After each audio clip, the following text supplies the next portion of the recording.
here to talk to you about farm to table, pairing beer, pairing food. First of all, let's talk to Mike. Mike, tell us a little bit about yourself and your background and what you're doing here. My name is Mike Friedman. I own the Red Hen in Washington, D.C. We're a really small Italian-inspired restaurant located kind of in the hood. We have a great following, really small but great Italian-inspired food. Wood-burning grill, dry pastas. I got involved with this through a friend, and I was able to come out here to Denver for the first time and do some really awesome pairings with a really awesome brewery out of Austin, Texas, with this guy. Yeah, Real Ale. A lot of you guys know Real Ale out of Texas, Blanco, just west of Austin. Erik is the lead brewer there. So Erik, let's talk first about the beer side of pairings and what goes into the complexities of taking the beers that you're brewing, like the Scott's Gone Wild that we're drinking. What goes into those complexities and pairing it with certain dishes? Well, the thing is, when we're approaching a pairing, the one thing is a collaboration. So I don't want to go in with too much of a mindset like I absolutely have to use this beer. It was important. We wanted to have a feel for what any chef, I dealt with Mikey here, so we want to know what he liked, what his dislikes were. So after our initial conversations, like, well, these are the beers based upon that we think might go well with that. What are your thoughts? So then we had initial discussions. We're looking for complexity, really. We want beers that have more than one note.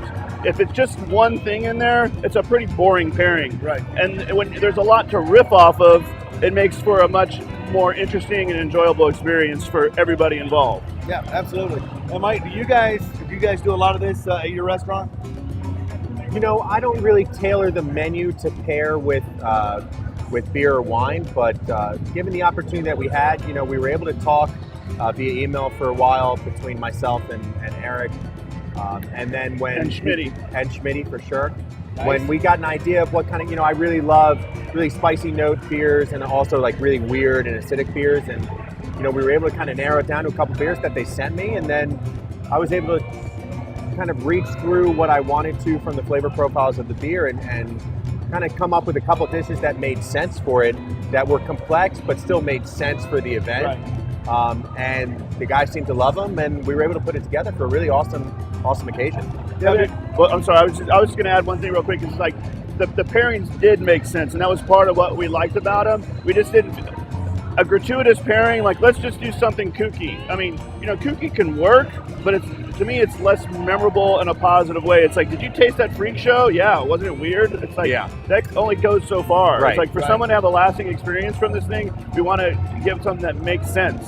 And we wanted both dishes to actually work really well with each other, right, which it did. You know, we had the bridge, we used a lot of duck in both the dishes, and you know, it really became quite a successful event. So let's talk about what you guys did tonight. Sure. What did you bring in terms of food pairings? So we did I did a foie gras tramezzino, which is like a Venetian tea sandwich. So foie gras pate, foie gras pate, fig jam with crushed hazelnuts and fresh thyme on pumpernickel. Yeah. And like in Venice, like they eat a lot of these things called tramezzinos in all the Baccaris, which are the little bars around the canals.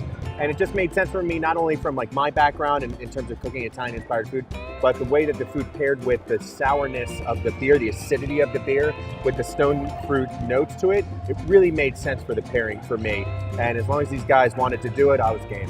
And then the other dish was a duck confit and barley risotto with braised orange peel, Parmigiano Reggiano, and butternut squash. And that paired really, really well with their Grand Cru, which had these awesome citrusy and toffee notes to it, but it was still bright and acidic, so it was able to push through the richness of the dish. I wanted to work around the flavor profiles that I like, but I really wanted to make the beer shine. Yeah. I mean, we're at the Great American Beer Festival. We're not the Great American Food Festival. Well, I can tell you, having tried both of the pairings, that you nailed both of them. Thank you very much. Yeah, he killed it. It was they're awesome. You killed it. You killed it. Oh, You killed it.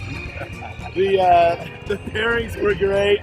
The food at all of the vendors. We had a lot of great breweries here. Yeah, man, everybody did a great Allagash was job. here. Maui was here. Funkworks was here. Oh, yeah, totally. We had some really great pairings here tonight. For those of you that are interested in food and beer pairing, this is a wonderful way to just start playing with your food, playing with your beer, and learning how to do things. coming to events like farm to table events at GABF, or seeing local restaurants that are doing them, or local breweries that are participating with restaurants, it's a great way to get involved in this. Erik, Mike, thank you guys so much for tonight. Awesome, dude. Cheers. Cheers. Salud. It's a great beer and great food. Salud. Salud.